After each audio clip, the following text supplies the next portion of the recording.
Go ahead. Sure.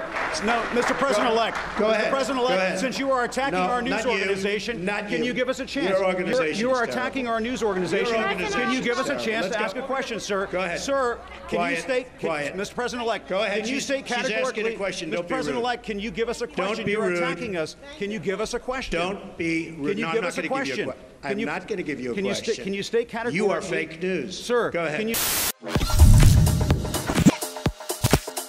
progress. I don't think there's ever been a president elected who in this short period of time has done what we've done. A new Rasmussen poll, in fact, because the people get it. Much of the media doesn't get it. They actually get it, but they don't write it. Let's put it that way. But a new Rasmussen poll. I'm making this presentation directly to the American people with the media present, which is an honor to have you.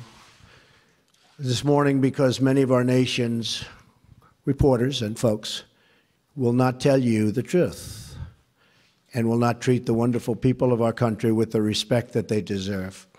And I hope going forward we can be a little bit different and maybe get along a little bit better if that's possible. Maybe it's not, and that's okay too.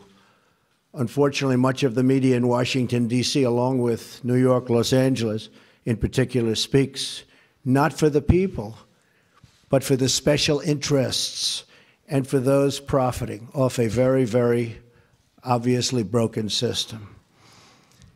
The press has become so dishonest that if we don't talk about it, we are doing a tremendous disservice to the American people. Tremendous disservice. We have to talk about it. The press, honestly, is out of control. The level of dishonesty is out of control. To be honest, I inherited a mess. It's a mess. At home and abroad, a mess. Jobs are pouring out of the country. You see what's going on with all of the companies leaving our country, going to Mexico and other places. Low pay, low wages, mass instability overseas, no matter where you look. The Middle East, a disaster. North Korea, we'll take care of it, folks. We're going to take care of it all. They've spread like cancer. ISIS has spread like cancer. Another mess I inherited. In other words, the media is trying to attack our administration because they know we are following through on pledges that we made, and they're not happy about it for whatever reason. But a lot of people are happy about it. In fact, I'll be in Melbourne, Florida at 5 o'clock on Saturday, and I just heard that the crowds are massive that want to be there. I turn on the TV, open the newspapers, and I see stories of chaos. Chaos. Yet it is the exact opposite. This administration is running like a fine-tuned machine, despite the fact that I can't get my cabinet approved. And the wall is going to be a great wall, and it's going to be a wall negotiated by me. The price is going to come down just like it has on everything else I've negotiated for the government. And we're going to have a wall that works. We're not going to have a wall like they have now, which is either non-existent or a joke, to keep you safe, including reporters safe. We've begun preparing to repeal and replace Obamacare. Obamacare is a disaster, folks. It's a disaster. You know, you can say, oh, Obamacare. I mean, they fill up our rallies with people that you wonder how they get there, but they're not the Republican people that our representatives are representing. Keeping many jobs here that we're going to leave. And if I didn't get elected, believe me, they would have left. And these jobs and these things that I'm announcing would never have come here. Because that was classified information. It was given illegally. That's the real problem. And, you know, you can talk all you want about Russia, which was all a, fake news fabricated deal to try and make up for the loss of the Democrats, and the press plays right into it.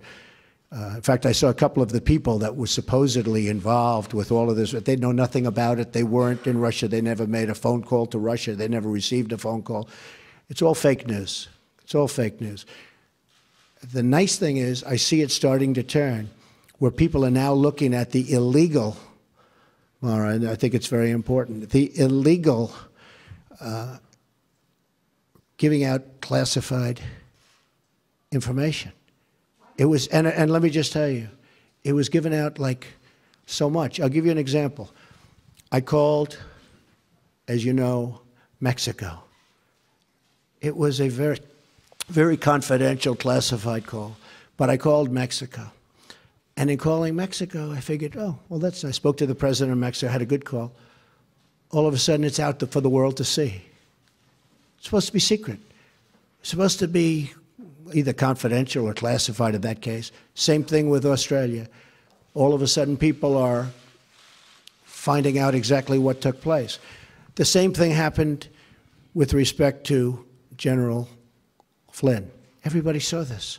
And I'm saying, the first thing I thought of when I heard about it is, how does the press get this information that's classified? How do they do it? You know why? Because it's an illegal process, and the press should be ashamed of themselves. But more importantly, the people that gave out the information to the press should be ashamed of themselves, really ashamed. Russia is fake news. Russia, this is fake news put out by the media. The Wall Street Journal did a story today that was almost as disgraceful as the failing New York Times' story yesterday. And it talked about, you saw it front page.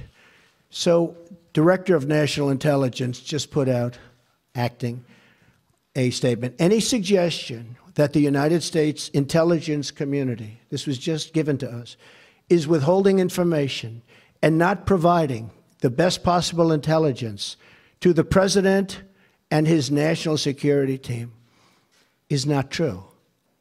So they took this front page story out of the Wall Street Journal, top, and they just wrote the story that it's not true. And I'll tell you something, I'll be honest, because I sort of enjoy this back and forth, and I guess I have all my life, but I've never seen more dishonest media than, frankly, the political media. I thought the financial media was much better, much more honest. But I will say that I never get phone calls from the media. How do they write a story like that in the Wall Street Journal without asking me? Or how do they write a story in the New York Times, put it on front page? That was like the story they wrote about the women and me. Front page, big, massive story. And it was nasty. And then they called, they said, we never said that. We like Mr. Trump. They called up my office. We like Mr. Trump. We never said that. And it was totally, they totally misrepresented those very wonderful women, I have to tell you, totally misrepresented. I said, give us a retraction. They never gave us a retraction. And frankly, I then went on to other things. But then I said to myself, what happens when I'm dealing with the problem of North Korea? What happens when I'm dealing with the problems in the Middle East? Are you folks going to be reporting all of that very, very confidential information, very important, very, you know, I mean, at the highest level? Are you going to be reporting about that too? So I don't want classified information getting out to the public. And in a way, that was almost a test. So I'm dealing with Mexico. I'm dealing with Argentina. We were dealing on this case with Mike Flynn. All this information gets put into the Washington Post and gets put into the New York Times. And I'm saying, what's going to happen when I'm dealing on the Middle East? What's going to happen when I'm dealing with really, really important subjects like North Korea? We got to stop it. That's why it's a criminal penalty. Real. You're the one that wrote about them and reported them. I mean, the leaks are real. You know what they said. You saw it.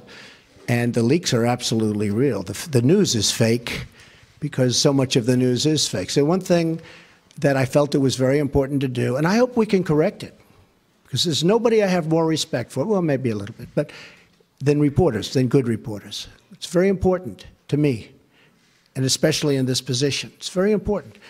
I don't mind bad stories. I can handle a bad story better than anybody, as long as it's true. And, you know, over a course of time, I'll make mistakes and you'll write badly, and I'm okay with that. But I'm not okay when it is fake. I mean, Follow up on that, just something that Jonathan Karl was asking you about. You said that the leaks are real, but the news is fake. I guess I don't understand.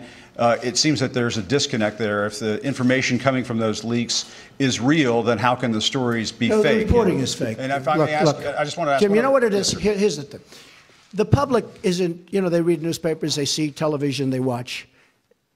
they don't know if it's true or false because they're not involved. I'm involved. I've been involved with this stuff all my life, but I'm involved. So I know when you're telling the truth or when you're not. I just see many, many untruthful things. And I'll tell you what else I see. I see tone. You know the word tone. The tone is such hatred. I'm really not a bad person, by the way. No, but the tone is such, I do get good ratings, you have to admit that. The tone is such hatred. I watched this morning a couple of the network, and I have to say, Fox and Friends in the morning, they're very honorable people. They're very, not because they're good, because they hit me also when I do something wrong, but they have the most honest morning show. That's all I can say. It's the most honest. But the tone, Jim, if you look, the hatred, I mean, sometimes somebody gets, well, you look at your show that goes on at 10 o'clock in the evening. You just take a look at that show. That is a constant hit. The panel is almost always exclusive anti-Trump. The good news is he doesn't have good ratings. But the panel is almost exclusive anti-Trump. And the hatred and venom coming from his mouth, the hatred coming from other people on your network. Now, I will say this. I watch it. I see it. I'm amazed by it. And I just think you'd be a lot better off. I honestly do. The public gets it, you know. Look, when I go to rallies, they turn around, they start screaming at CNN. They want to throw their placards at CNN. You know, I think you would do much better by being different. But you just take a look. Take a look at some of your shows in the morning and the evening. If a guest comes out and says something positive about me, it's brutal. Now, they'll take this news conference. I'm actually having a very good time, okay? But they'll take this news conference. Don't forget, that's the way I won. Remember, I used to give you a news conference every time I made a speech, which was like every day, okay? No, that's how I won. I won with news conference and probably speeches. I certainly didn't win by people listening to you people, that's for sure. But I'm having a good time. Tomorrow they will say, Donald Trump rants and raves at the press. I'm not ranting and raving. I'm just telling you, you know, you're dishonest people. But I'm not ranting and raving. I love this. I'm having a good time doing it. But tomorrow the headlines are going to be Donald Trump rants and raves. I'm not ranting and raving. Go ahead. What do you think, just Peter? because of this, Peter, should I let him have a little bit more? Sit down. Sit down. Just because of the attack of fake news and attacking our network, I just want to ask you, sir. I'm changing it from fake news, though. Doesn't that undermine? Very fake news. I know, but aren't you? Go ahead. Aren't you concerned, sir, that you are undermining the people's faith in the First Amendment, freedom of the press in this country, when you call stories you don't like fake news? Why not just say it's a story I don't like? When you call it fake news, you're undermining confidence in our news media. Here's the thing. Isn't that important? I understand what you, and you're right about that, except this. See, I know when I should get good and when I should get bad. And sometimes I'll say, wow, that's going to be a great story. And I'll get killed. I know what's good and bad. I'd be a pretty good reporter, not as good as you. But I know what's good. I know what's bad. And when they change it and make it really bad, something that should be positive, sometimes something that should be very positive, they'll make okay. They'll even make it negative. So I understand it. So because I'm there, I know what was said, I know who's saying it, I'm there. So it's very important to me. Look, I want to see an honest press. When I started off today by saying that it's so important to the public to get an honest press. The public doesn't believe you people anymore. But if you were straight, I would be your biggest booster. I would be your biggest fan in the world, including bad stories about me. But if you go, as an example, you're CNN, I mean, it's story after story after story is bad. I won. I won. And the other thing, chaos. There's zero chaos. We are running, this is a fine-tuned machine. And Reince happens to be doing a good job, but half of his job is putting out lies by the press. You know, I said to him yesterday, this whole Russia scam that you guys are building so that you don't talk about the real subject, which is illegal leaks. But I watched him yesterday working so hard to try and get that story proper. And I'm saying, here's my chief of staff, a really good guy, did a phenomenal job at RNC. I mean, he won the election, right? Won the presidency. We got some senators. We got some all over the country. You take a look. He's done a great job. And I said to myself, you know, and I said to somebody that was in there, I said, you take a look at Reince. He's working so hard just putting out fires that are fake fires. I mean, they're fake. They're not true. And isn't that a shame? Because he'd rather be working on health care. He'd rather be working on tax reform, Jim. I mean that. I would be your biggest fan in the world if you treated me right. Now, I sort of understand there's a certain bias, maybe by Jeff or somebody, you know, for whatever reason. And I understand that. But you've got to be at least a little bit fair. And that's why the public sees it. They see it. They see it's not fair. You take a look at some of your shows, and you see the bias and the hatred. And the public is smart. They understand it. The whole Russian thing, that's a ruse. That's a ruse. And by the way, it would be great if we could get along with Russia, just so you understand that. Now, tomorrow you'll say, Donald Trump wants to get along with Russia. This is terrible. It's not terrible. It's good. We had Hillary Clinton try and do a reset. We had Hillary Clinton give Russia 20% of the uranium in our country. You know what uranium is, right? It's a thing called nuclear weapons and other things, like lots of things are done with uranium, including some bad things. Nobody talks about that. I didn't do anything for Russia. I've done nothing for Russia. Hillary Clinton gave them 20% of our uranium. Hillary Clinton did a reset. Remember with the stupid plastic button that made us all look like a bunch of jerks? Here, take a look. He looked at her like, what the hell is she doing with that cheap plastic button? Hillary Clinton, that was a reset. Remember it said reset? Now, if I do that, oh, I'm a bad guy. If we could get along with Russia, that's a positive. I love to negotiate things. I do it really well and all that stuff. But it's possible I won't be able to get along with Putin. Maybe it is.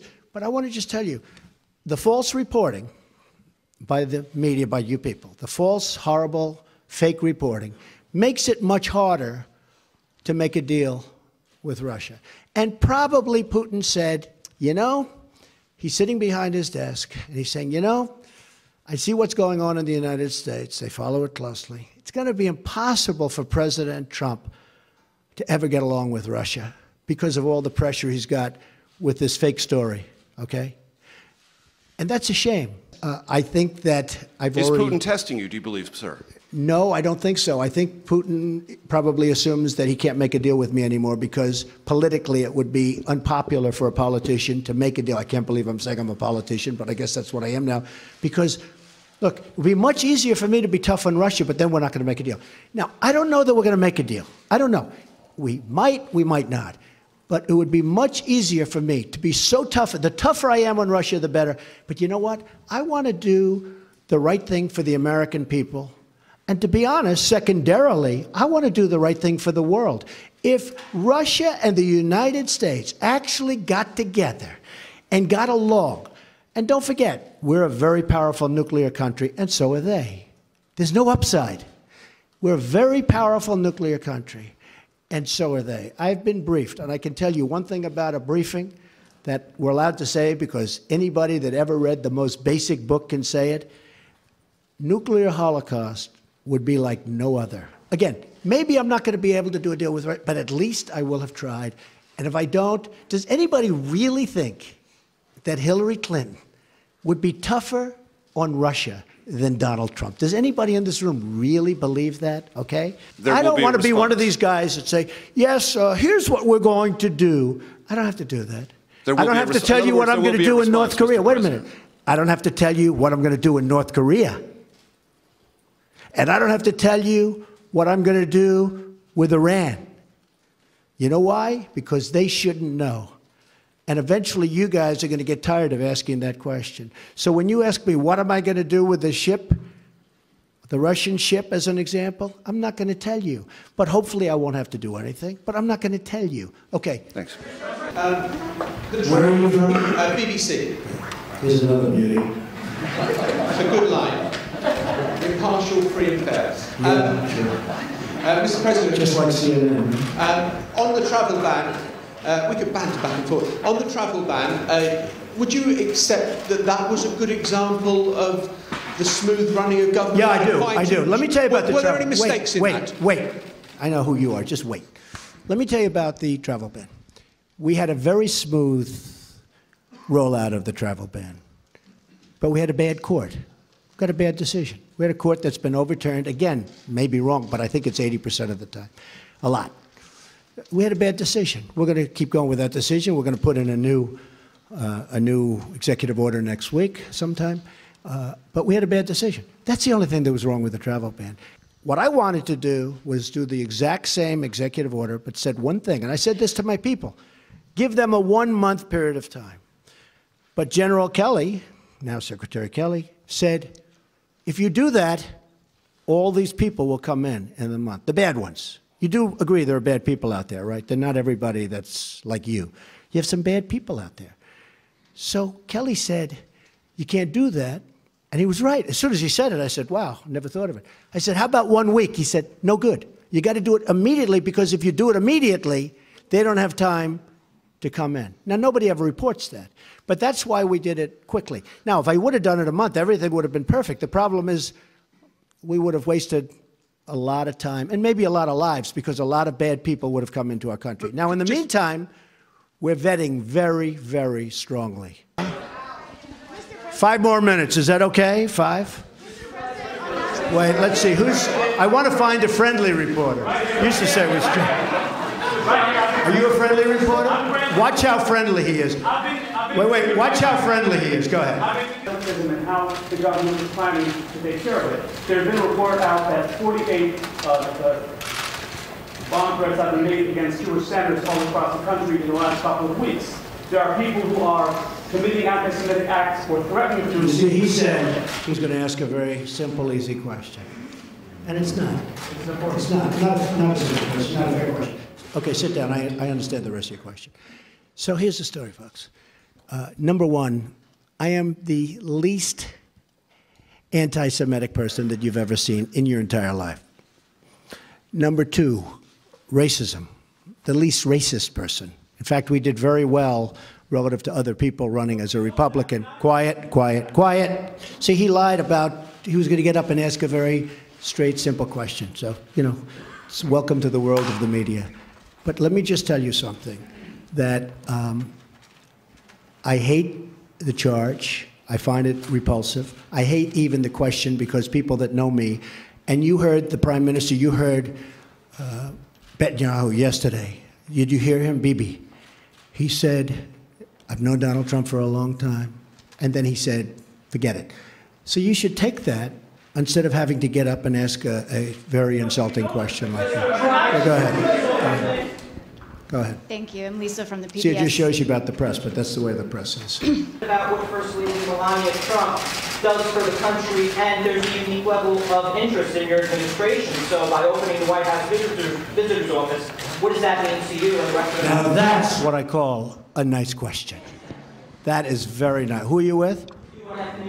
Good. I'm going to start watching. All right. Thank you very much. Melania is terrific. She was here last night. We had dinner with Senator Rubio and his wife, who was, by the way, lovely. She was always the highest quality that you'll ever find. And the things they say, and I've known her for a long time, the things they say are so unfair. And actually, she's been apologized to, as you know, by various media, because they said things that were lies. I just tell you this, I think she's going to be a fantastic First Lady. She's going to be a tremendous representative of women and of the people. And helping her and working her will be Ivanka, who is a fabulous person and a fabulous, fabulous woman. Yes. I know this is going to be a bad question, but that's okay. Good, because I enjoy watching you on television. Go ahead. Well, thank you so much. Mr. President, I need to find out from you, you said something as it relates to inner cities. That was one of your platforms during your campaign. Now Fix the inner cities. Yeah. Fixing the inner cities. What will be that fix in your urban agenda, as well as your HBCU executive order that's coming out this afternoon? Now, see, it wasn't bad, was it? That was very professional and very good. Yeah, very we'll be announcing yes. the order in a little while, and I'd rather let the order speak for itself, but it'll be something, I think, that will be very good for everybody concerned. But we'll talk to you about that after we do the announcement. You say the inner cities. Are you going to include the CBC, Mr. President, in your conversations with your urban agenda, your inner city agenda, as well as? Am I going to include? Are you going to include the Congressional Black Caucus and the Congressional Well, Hispanic I would. Caucus, I tell you what. Do you want to set up the meeting? Do you want to set up the meeting? No. Are they friends of yours? I'm just a reporter. No, set up the meeting. I know some of them, but I'm sure Let's they're go set up right a now. meeting. I would love to meet with the Black Caucus. I think it's great, the Congressional Black Caucus. I think it's great. About it. Who's that? What are you going to do about? You can- What are you going to do about the tensions that have been Oh, I'm working discussed? on it. Are No, you I'm working going on to it give a very- no, no. speech? Look, hey, just so you understand, we had a totally divided country for 8 years, and long before that, in all fairness to President Obama, long before President Obama, we have had a very divided. I didn't come along and divide this country. This country was seriously divided before I got here.